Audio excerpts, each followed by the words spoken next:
Community radio ബെൻസിഗറിൽ ഇപ്പോൾ ജീവിതയാത്രയിലൂടെ തയ്യാറാക്കി അവതരിപ്പിക്കുന്നത് സുരേഷ് പെരിനാട്.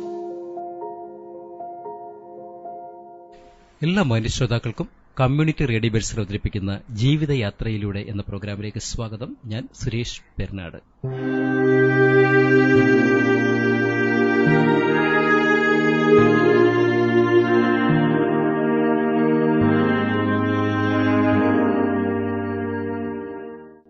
ഇന്നത്തെ നമ്മുടെ ഗസ്റ്റ് എന്ന് പറയുന്നത് ഹോമിയോ ഡിപ്പാർട്ട്മെന്റ് ഫാർമസിസ്റ്റ് കൂടിയായിരുന്ന ശ്രീമന്ദിരം പുരുഷോത്തമൻ പുത്തൻകുളമാണ്. അദ്ദേഹത്തിന്റെ ജീവിതയാത്രയാണ് നമ്മൾ ഇന്ന് പ്രിയ ശ്രോതാക്കളിലേക്ക് എത്തിക്കുന്നത്. മാത്രമല്ല, അദ്ദേഹത്തെക്കുറിച്ച് പറയുകയാണെങ്കിൽ നല്ലൊരു കലാകാരൻ കൂടിയാണ്, നല്ലൊരു കവി കൂടിയാണ്. അപ്പോൾ കൂടുതൽ വിശേഷങ്ങൾ നമുക്ക് അദ്ദേഹത്തിനോട് തന്നെ നമുക്ക് ചോദിച്ചറിയാം. ഏതായാലും ജീവിതയാത്രയിലൂടെ എന്ന ഈ പ്രോഗ്രാമിലേക്ക് സന്തോഷത്തോടുകൂടി സ്നേഹത്തോടുകൂടി തന്നെ സ്വാഗതം ചെയ്യുകയാണ്. ഹായ് സാർ, നമസ്കാരം. നമസ്കാരം. ഞാൻ പുരുഷോത്തമൻ, ശ്രീമന്ദിരം പുത്തൻകുളം. ഞാൻ പുത്തൻകുളത്ത് ജംഗ്ഷന് കുറച്ച് കിഴക്കോട്ട് മാറി ബ്ലോക്കമരം ജംഗ്ഷൻ എന്ന് പറഞ്ഞ ജംഗ്ഷനുണ്ട്. അവിടെ നിന്ന് കുറച്ച് തെക്കോട്ട് മാറി ഒരു കോളനിയാണ്. ആ കോളനിയോട് ചേർന്ന ഒരു സ്ഥലത്താണ് ഞാൻ താമസിക്കുന്നത്. Okay sir, okay. എന്താണ് സാറിന്റെ വിശേഷങ്ങളൊക്കെ എങ്ങനെയാണ്? നമ്മളെല്ലാം ഇങ്ങനെ അറിയാൻ വേണ്ടി കാതോർത്തിരിക്കും. ശരി, ഞാനും അത് പറയാൻ എനിക്ക് വലിയ താല്പര്യമുണ്ട്. അതായത് എന്റെ ബാല്യകാലം എന്ന് പറയുന്നത് എന്റെ അമ്മയുടെ സ്ഥലം പരൂരാണ്. പരൂർ കോട്ടപ്പുറം എന്ന് പറയും. കോട്ടപ്പുറം എന്ന് വെച്ചാൽ അതായത് പരൂർ കമ്പോളത്തിന് പടിഞ്ഞാറ് വശം മണിയംകുളം എന്നൊരു സ്ഥലമുണ്ട്, പൊഴിക്കര പോകുന്ന റൂട്ട്. അപ്പൊ ആ മണിയംകുളം സ്കൂളിലാണ് ഞാൻ 1ാം ക്ലാസ്സിൽ പഠിച്ചു തുടങ്ങുന്നത്. അപ്പൊ ആ സ്കൂളിനോട് കുറച്ച് തെക്ക് വശമാണ് അമ്മയുടെ വീടും. കടപ്പുറമാണ്, കടൽ സമുദ്രത്തിനോട് ചേർന്ന സ്ഥലമാണ്. അപ്പൊ ഞാൻ അവിടെ 1ാം ക്ലാസ് തൊട്ട് ഈ മണിയംകുളം സ്കൂളിലാണ് പഠിക്കുന്നത്. അപ്പൊ അന്ന് കൊച്ചാണല്ലോ, അങ്ങനെ ഒരുപാട് പേരോട്ട് അന്ന് കൊച്ചു നമുക്ക് അന്ന് അവിടുത്തെ സുഹൃത്തുക്കളെല്ലാം കൊച്ചു ബാലന്മാരൊക്കെയാണ്. അത് കഴിഞ്ഞിട്ട് ഏതാണ്ട് അവിടെ 1ാം ക്ലാസ് കഴിഞ്ഞ ശേഷം അച്ഛനും ഒരു ജോലി സംബന്ധമായി ഈ പുത്തൻകുളം എന്ന് പറയുന്ന സ്ഥലത്ത് വരികയാണ്. അപ്പോൾ എന്നെ ആ സ്കൂളിൽ നിന്ന് TC വാങ്ങിച്ച് 1ാം ക്ലാസ് കഴിഞ്ഞ് 2ാം ക്ലാസ്സിൽ പഠിത്തം തുടങ്ങിയപ്പോഴാണെന്ന് തോന്നുന്നു. അവിടെ നിന്ന് ഈ നമ്മളെ ഇപ്പോഴേ മീനമ്പലം എന്ന് പറഞ്ഞ സ്ഥലമുണ്ട്. അതായത് ഇപ്പോഴത്തെ മെഡിക്കൽ കോളേജ്, കൊല്ലം മെഡിക്കൽ കോളേജ് പാമ്പുറം, അതിന് കുറച്ച് പരൂർ പോകുന്ന റൂട്ട് പടിഞ്ഞാറോട്ട് മാറി മീനമ്പലം ഒരു സ്കൂളുണ്ട്. അവിടുത്തെ ഒരു പ്രൈമറി സ്കൂളിൽ അവിടെ ഞാൻ 2ാം ക്ലാസ്സിൽ ചേർന്ന് പഠിക്കുകയാണ്. അപ്പൊ ഈ 2ാം ക്ലാസ്സിൽ ചേർന്ന് പഠിച്ച് ആ കാലമെല്ലാം കഴിഞ്ഞ് അവിടുന്ന് ഒരു 5ാം ക്ലാസ് വരെ അവിടെ പഠിച്ചു. അന്ന് പ്രൈമറി സ്കൂളാണ്. അപ്പൊ അത് കഴിഞ്ഞിട്ട് പിന്നെ 6ാം ക്ലാസ് എന്ന് പറഞ്ഞാൽ അന്ന് വേറെ ക്ലാസ് തുടങ്ങുകയാണ്. ഇന്ന് അങ്ങനെയല്ല.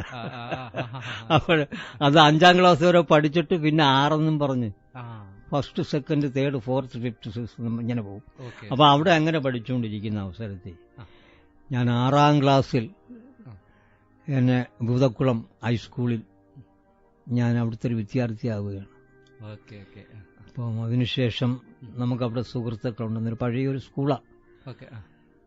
അപ്പം അന്നത്തെ കാര്യം പറഞ്ഞാൽ ഇന്നത്തെ 6ാം ക്ലാസ്സുകാരനും അന്നത്തെ 6ാം ക്ലാസ്സുകാരനും ഒരുപാട് വ്യത്യാസമുണ്ട് ജീവിതം. കാരണം അങ്ങനെയാണ് അന്ന്.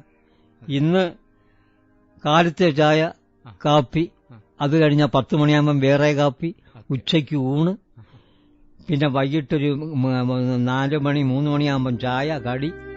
ഇന്നത്തെ ആ പോക്ക് ഇന്നത്തെ കുട്ടികൾക്കും ഇന്നത്തെ തലമുറ അങ്ങനെയാണ് പോകുന്നത്. പക്ഷെ അന്നത്തെ തലമുറ അങ്ങനല്ല. ഞങ്ങളെല്ലാം ജീവിച്ച് ഈ പറയുന്ന ആൾക്കാർ പറയും കണ്ണ് നിറയുക. അന്ന് രാവിലെ ഉണ്ടെങ്കിലും ഉണ്ട്, എന്തെങ്കിലും കഴിക്കുക. അന്ന് പഴങ്കഞ്ഞിയാണ്. രാവിലെ ഒരു അമ്മ ഒരു പഴങ്കഞ്ഞി വിളമ്പിത്തരും. അത് കഴിച്ചുകൊണ്ടാണ് സ്കൂളിൽ പോകുന്നത്. ഉച്ചയ്ക്കൊന്നും കാണത്തില്ല. ഉച്ചയ്ക്ക് ചിലപ്പം 10 പൈസ 20 പൈസ ആയിരിക്കും വീട്ടിൽ നിന്ന് തരുന്നത്. അത് ഉണ്ടെങ്കിൽ തരും, ഇല്ലെങ്കിൽ ഇല്ല. പിന്നെ ഞങ്ങൾ ഉച്ചയ്ക്ക് സ്കൂളിൽ വിടുമ്പം കൊച്ചുങ്ങളുമായിട്ട് ഇങ്ങനെ ആ സ്ഥലങ്ങളെല്ലാം ചുറ്റിക്കറങ്ങി കളിക്കുക. വീണ്ടും ഉച്ചതിരിഞ്ഞ് ക്ലാസ് തുടങ്ങും. അപ്പൊ ഒന്നും കഴിക്കുന്നില്ലെന്ന് വിചാരിച്ചോളൂ. അത് കഴിഞ്ഞ് 6ാം ക്ലാസ് 7ാം ക്ലാസ് 8ാം ക്ലാസ്സൊക്കെ ആയി ഇങ്ങനെ വന്നപ്പോഴും ഞങ്ങൾ അന്ന് എനിക്ക് പ്രാരാബ്ധമാണ്. എൻ്റെ വീട്ടിൽ അച്ഛൻ, ഞങ്ങൾ 9 പേരാണ്.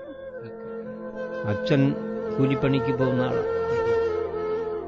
ഈ കൂലിപ്പണിക്ക് പോകുന്ന സമയത്ത് അച്ഛന് ഏതാണ്ട് 1-2 മാസം ഒരു ചെറിയൊരു അപകടം പറ്റി. ഇങ്ങനെ കിടപ്പിലായിപ്പോയി.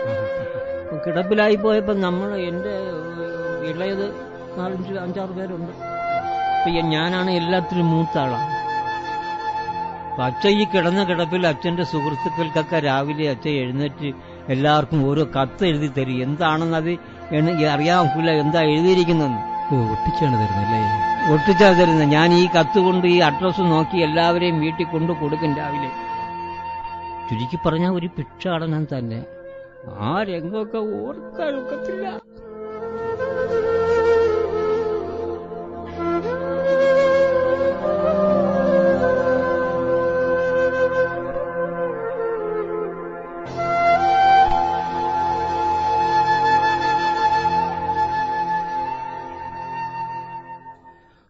ഓക്കെ.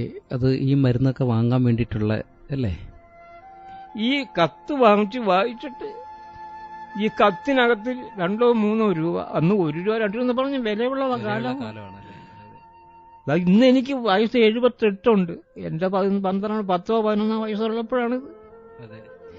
അപ്പോൾ ഈ കത്തിനകത്ത് ഈ പൈസ വെച്ച് ഞാൻ ചുരുട്ടി എന്റെ തരും. ഞാൻ ഇതെല്ലാം വീട്ടിൽ കൊണ്ടുവന്ന് ഇതെല്ലാം ഇട്ട് അമ്മയെ ഏൽപ്പിച്ച് അമ്മ അതും കൊണ്ട് അരി വാങ്ങിച്ചു വേണം അന്ന് ആ കാലങ്ങൾ കഴിയാൻ. അങ്ങനത്തെ കാലം അതാണ്. ജോലിയൊന്നുമില്ല. അങ്ങനെ അവസ്ഥയാണത്. അത് ഒരുപാട് ഉപയോഗിക്കുന്നുണ്ട്. ഇന്നത്തെ കൊച്ചുങ്ങൾ സുഖിക്കുകയാണ്. ഇന്നത്തെ അവര് കൊച്ചുങ്ങൾ ക്ലാസ്സിൽ പോകുമ്പം അമ്മയുടെ ഒന്നും അച്ഛൻ്റെ ഒന്നും നോട്ടാണ് വാങ്ങിച്ചുകൊണ്ട് പോണത്. ഞാൻ കണ്ടിട്ടുണ്ട്. നോട്ട് വാങ്ങിച്ച് പോക്കറ്റിൽ വെച്ചിട്ടുണ്ട്. അവര് ചോദിക്കുന്ന പൈസ കൊടുക്കണം. പക്ഷെ അന്ന് അങ്ങനെ ഇല്ല. ഇന്നത്തെ തലമുറ അത് അറിയണം. പഠിക്കുന്നവർ തന്നെ അത് ഫീസ് ഉണ്ടാക്കിക്കൊണ്ട് വേണം പോകാൻ. പഠിക്കുന്നവർ തന്നെ അന്ന് ഉണ്ടാക്കി കൊണ്ടുപോകണം. ഞാൻ പറഞ്ഞില്ലേ, വീട്ടിൽ കൊണ്ടു കൊടുത്തതിന് ശേഷമാണ് ഞാൻ കുളിച്ചിട്ട് സ്കൂളിൽ പോകുന്നത്. ഇന്ന് സ്കൂളിൽ ചെല്ലുമ്പം ചിലപ്പോഴും മാത്രം ചിലപ്പം വീട്ടിൽ നിന്ന് എന്തെങ്കിലും ശേഷം തന്നയക്കും. അതുപോലെ അതിനെക്കാട്ടിയും ഭീകരമായ ഒരു ചിത്രം ഞാൻ പറഞ്ഞുതരാം. ഞാൻ പഠിക്കുന്ന സമയത്ത്, ഞങ്ങൾ ആ സ്കൂളിൽ പഠിക്കുന്ന സമയത്ത് എന്റെ ഒരു സുഹൃത്തുണ്ട്. അന്ന് ഞാൻ 10ൽ പഠിക്കുകയാണ് അവിടെ. അന്ന് എൻ്റെ ഒരു സുഹൃത്തുണ്ട്. അയാളെ പേര് ഞാൻ പറയുന്നില്ല. ഞങ്ങള് കുറച്ചുപേര് അവിടെ ഒരു വീട്ടിന്റെ ഇറായത്ത് ഒരു ഹാളിലാണ് ഞങ്ങളിങ്ങനെ ഇരുന്ന് ഉണ്ണുന്നത്. ആ ഒരു ചിത്രം മനുഷ്യനെ ഏറ്റവും ദുഃഖിച്ച ഒരു ചിത്രമാണ്. അത് ആലോചിച്ച് നോക്കുമ്പം ഇന്നത്തെ പിള്ളേരത് കണ്ടുപഠിക്കണം, അത് ചിന്തിക്കണം. അവൻ ആരാണെന്നും അവൻ എന്താണെന്നും അവൻ അറിയണം, അറിഞ്ഞു ജീവിക്കണം. അതാണ് മനുഷ്യൻ.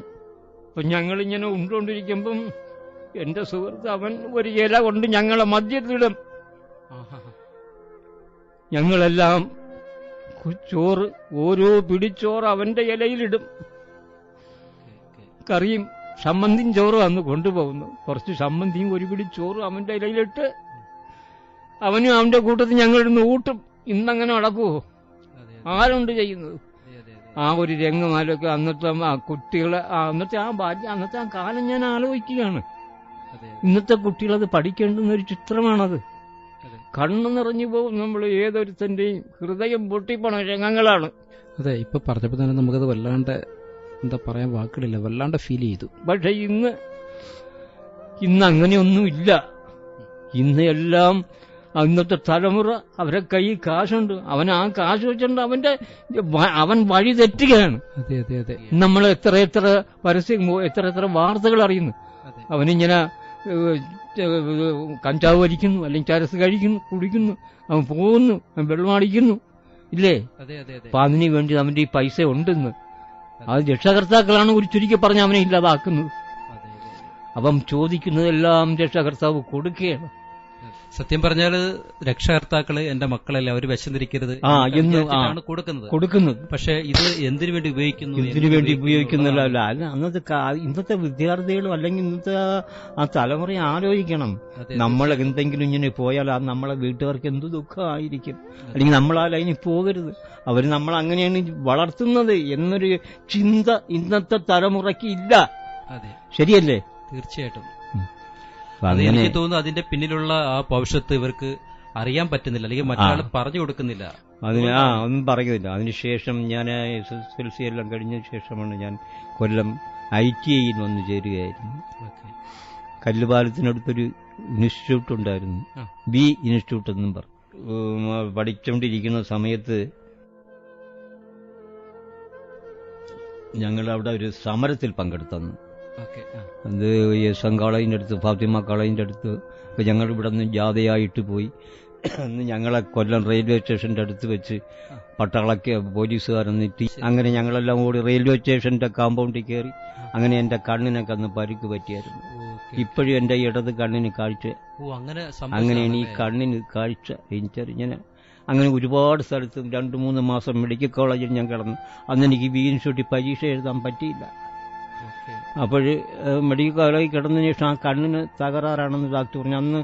അന്നത്തെ കാലമല്ല, അന്ന് ഓപ്പറേഷനൊക്കെ വളരെ ഇതാണ്. ഇന്നായിരുന്നെങ്കിൽ എങ്ങനെയെങ്കിലും രക്ഷപ്പെടുമായിരുന്നു. പക്ഷെ ഇനി അതൊന്നും പറ്റത്തില്ല. ഇന്നെനിക്ക് ആ കണ്ണിന് പൂർണ്ണമായും കാഴ്ച നഷ്ടപ്പെടുന്ന രീതിയിലാണ്. എന്റെ ഒരു സുഹൃത്ത് ആണ് എനിക്ക് ഈ PSCയുടെ ഒരു ആപ്ലിക്കേഷൻ കൊണ്ടുതരുന്നത്. ഇങ്ങനെ ഒരു ജോലിയുടെ കാര്യമുണ്ട്, അറ്റൻഡർ പോസ്റ്റാണ് ഈ ഹോമിയോ ഡിപ്പാർട്ട്മെന്റ്. അങ്ങനെ ഞാൻ അതിന് അപേക്ഷിക്കുകയും ദൈവാധീനം കൊണ്ട് എനിക്കത് ആ ഒരു പോസ്റ്റിൽ അത് ഞാൻ അന്ന് ഈ കൊല്ലം കളക്ടറേറ്റിലായിരുന്നു ഇന്റർവ്യൂ ഒക്കെ. അപ്പൊ അന്ന് ഇങ്ങനെ ഒരുപാട് വേക്കൻ്റൊക്കെ വളരെ ഇന്നത്തെ കണക്കുള്ള ഒരുപാട് പേരൊന്നും ഇല്ലല്ലോ. അങ്ങനെ ഏതായാലും ഞാൻ അന്ന് അങ്ങനെ എൻ്റെ അടുത്ത് അവിടെ ഒരു പിയൂൺ, അതിൻ്റെ അടുത്ത് വലിയൊരു സുഹൃത്തായിരുന്നു അവിടുത്തെ. അങ്ങനെ അയാൾ എൻ്റെ അടുത്ത് ചോദിച്ച് പുരുഷന് എവിടെ വേണമെങ്കിലും പോകാമെന്ന് ചോദിച്ചു. അപ്പം ഞാൻ പറഞ്ഞു ശരി സാറേ അപ്പം പോവാന്നും പറഞ്ഞു. അങ്ങനെ അന്ന് എൻ്റെ അന്ന് എനിക്ക് ഏതാണ്ട് 26 വയസ്സോളം ഉണ്ട്. അന്ന് ഞാൻ അറ്റൻഡറായിട്ട് എരുമേലിലാണ് എനിക്ക് ജോലി കിട്ടുന്നത്.